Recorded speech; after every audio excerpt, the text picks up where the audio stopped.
Ngayon, magluluto tayo ng pork hamonado. Ang mga ingredients ay ito, 2 pounds at 2 pounds of pork. Okay, maglalagay din tayo ng pineapple juice from the can.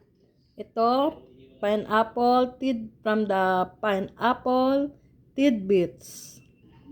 Ngayon, isasali na natin ang pineapple juice. Yun, may nakasama pang isang tidbits.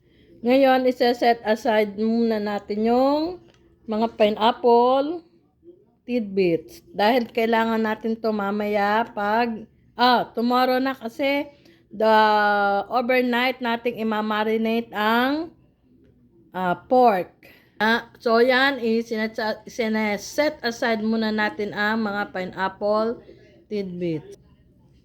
Lagyan natin siya ng 3 tablespoon ng brown sugar. Kung wala kayong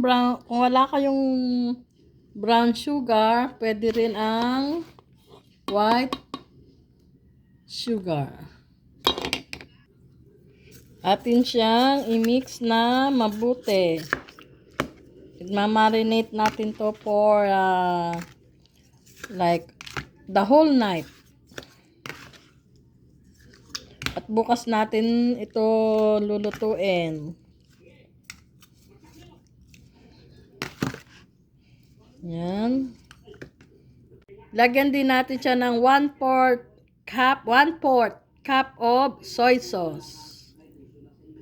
Imamarinate natin nga, as I said, the whole night. Lalagay muna natin siya sa refrigerator. Kailangan din natin ang bawang.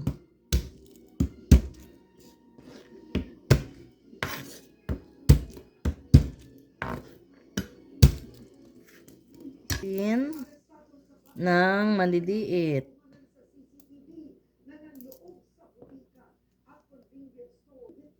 Atin siyang gayatin ng maliliit.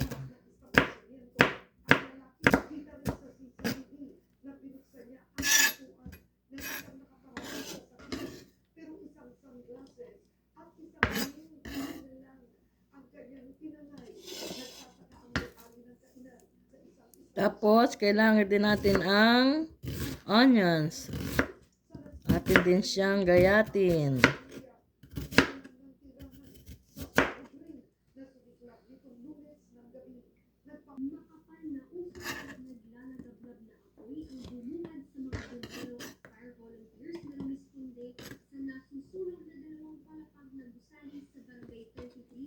So, ito, kailangan natin ng onions and garlic.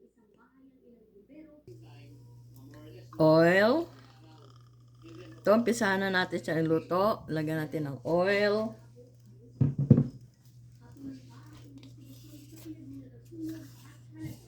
Lagyan din natin siya ng star margarine. Oil at saka margarine para hindi masunog ang ating margarine. Kasi yung margarine masarap to sa mga dishes, Filipino dishes. Atin muna i-turn on ang exhaust fan.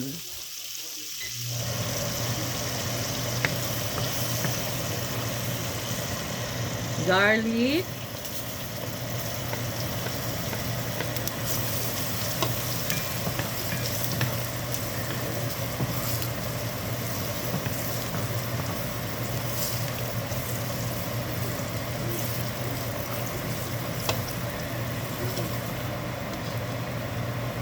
Onion.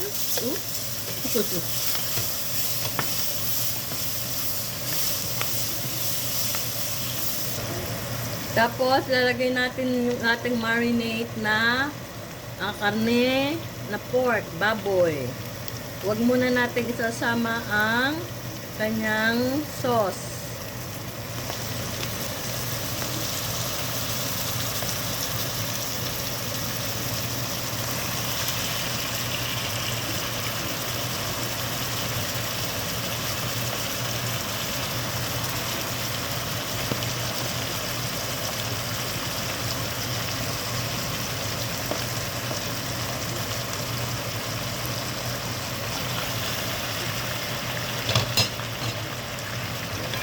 natin siyang i-mix.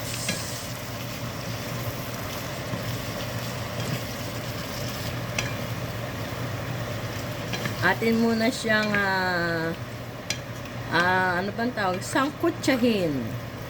Sa Tagalog, sa Pilipino. Atin munang sangkutsahin. Nabubulol na ako. Yan. Lagyan muna natin siya ng cover para mabilis lumambot. Nayos ko lang.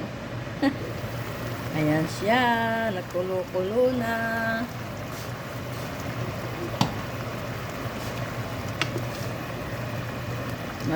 Pwede siyang, kung gusto nyo, marami siyang sabaw, sauce.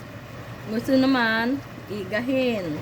Ako, medyo may kaunting sauce ang gusto ko para may panglagay sa ating kanin. Kasi ang lasa nito ay manamis-namis. Hintayin muna natin siyang lumambot at ang ating karne ay hindi pa malambot. Hintayin lang natin. Okay?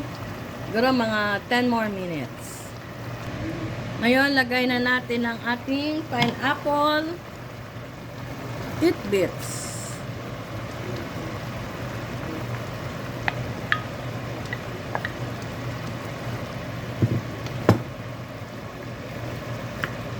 Pampalasa din yan. Lalong masarap.